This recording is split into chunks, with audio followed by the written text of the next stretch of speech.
Good morning, good morning, good morning. Guten Morgen, guten Morgen, guten Morgen. Now the Passion puts as a headline right here In der Passion Übersetzung steht hier als Überschrift the simple word divorce. dieses einfache Wort Scheidung. Now, divorce has been a terribly misunderstood subject in the Bible. Scheidung ist ein schrecklich missverstandenes Thema in der Bibel. And I've studied it extensively. Ich habe mich ausgiebig damit beschäftigt. I've discussed it extensively with other leaders. Ich habe ausführlich mit anderen Leitern darüber diskutiert. We've tried to find the biblical teaching on it. Wir haben versucht herauszufinden, was die Bibel darüber lehrt. But I'm not sure if anybody has the clear, full understanding. I'm not sure. Aber ich bin mir nicht sicher, ob irgendjemand ein klares, umfassendes Verständnis darüber hat.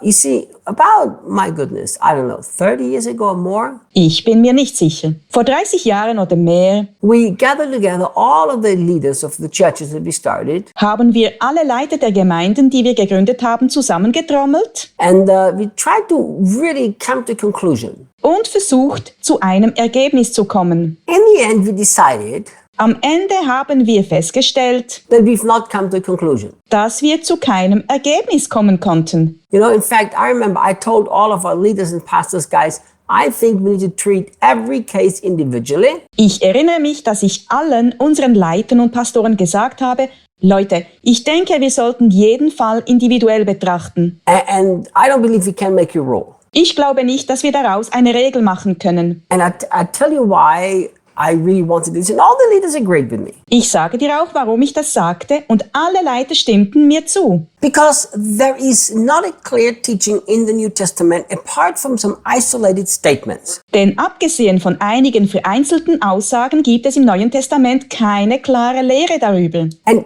it's one of the laws of Bible interpretation Und es ist eines der Gesetze der Bibelauslegung, that you actually cannot build a doctrine, establish a doctrine, isolated Bible verses. dass man auf der Grundlage von einzelnen Bibelversen keine Lehre gründen kann. And this is what has been happening exactly regarding divorce and remarriage. Genau das ist in Bezug auf Ehescheidung und Wiederverheiratung geschehen. And of course, Matthew chapter 19 and 1 Corinther 7 are basically the only two statements we have. Natürlich sind Matthäus 19 und 1. Korinther 7 im Grunde die einzigen Aussagen, die wir haben. So I want to tell you what I really believe. Ich sage dir, was ich wirklich glaube. I believe you cannot establish a doctrine on this. Ich glaube, dass man darauf keine Lehre aufbauen kann. And I tell you why. Und ich sage dir, warum. For a couple of reasons. Dafür gibt es zwei Gründe. Number one, it's an isolated statement here and an isolated statement in Matthew chapter 19. Es ist eine isolierte Aussage hier und eine isolierte Aussage in Matthäus Kapitel 19. Number two, Zweitens, if you look in the original Greek, Matthew 19 is not as clear as we think it is. wenn du dir das griechische Original anschaust, ist Matthäus 19 nicht so eindeutig, wie wir es glauben. Now you probably want to know what Matthew 19 says. Jetzt willst du wahrscheinlich wissen, was Matthäus 19 sagt. The famous Bible verse in Matthew 19 verse 9 where Jesus says, In dem berühmten Bibelvers in Matthäus 19, Vers 9 sagt Jesus, where he says, I tell you, anybody who leaves his wife except for sexual immorality and marries another one commits adultery. ich sage euch, jeder, der seine Frau verlässt, es sei denn wegen Unzucht und eine andere heiratet, begeht Ehebruch. So it's not clear for me in the original Greek. Im griechischen Original ist das für mich nicht so klar. So there's another reason. Es gibt noch einen anderen Grund. Look at verse 10 from 1 Corinthians 7. Schau dir Vers 10 aus 1. Korinther 7 an. And to those who are married, I give this charge, which is not mine, but the Lord's. Denen aber, die verheiratet sind, gebe ich diese Weisung, die nicht von mir, sondern vom Herrn stammt. So he's giving this commandment because he feels that's from the Lord. Er gibt also dieses Gebot, weil er fühlt, dass es vom Herrn kommt. That a wife should not depart from her husband. Die Frau soll sich nicht von ihrem Mann trennen. So basically what Paul is saying here is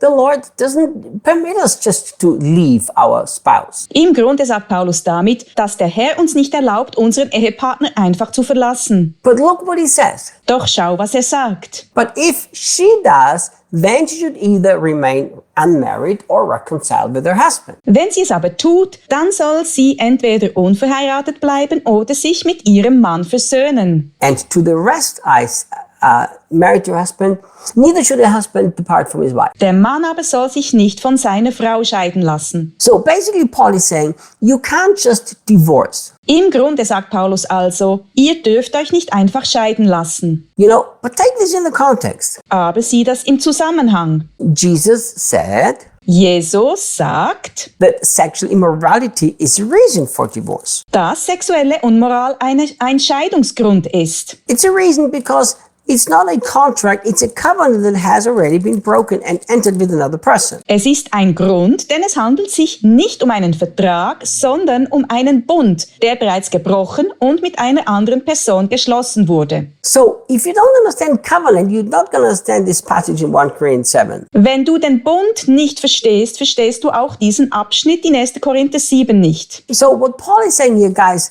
don't just leave one another, because it was a very simple custom which they had. Paulus sagt hier also, dass sie einander nicht einfach verlassen sollen, denn es war ein ganz einfacher Brauch, den sie hatten. Ask yourself this question. Stell dir diese Frage. Why didn't he teach it to the Ephesians, nor the Philippians, nor the Colossians? Why? Warum hat er das nicht den Ephesern gelehrt, nicht den Philippern und nicht den Kolossern? Warum? Because in that culture, in that context in Corinth, it was a very common thing. Oh, I'm just going to leave them. I'm just going to divorce them. Finished.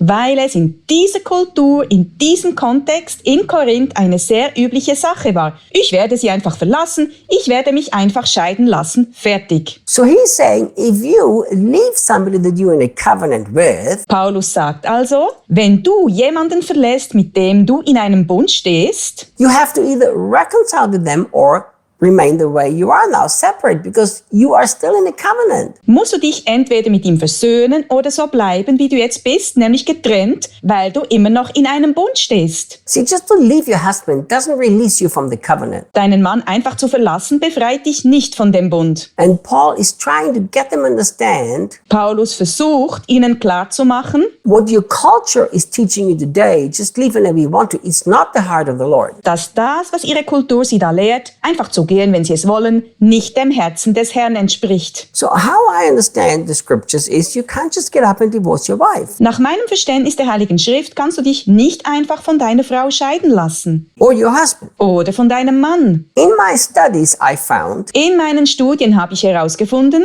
that they would even divorce a wife if she wouldn't cook a meal that pleased him. dass sie sich sogar von einer Frau scheiden ließen, wenn sie ein Essen kochte, das ihm nicht schmeckte. That's the culture he's saying. He said, look, if you don't like what she cooks for you, you can't just divorce her. Das war die Kultur. Er sagt also, wenn du nicht magst, was sie für dich kocht, kannst du dich doch nicht einfach von ihr scheiden lassen. You're in a covenant, honor the covenant. Du bist einen Bund eingegangen. Halte ihn ein. Be patient, tomorrow will continue. Sei geduldig, morgen machen wir weiter.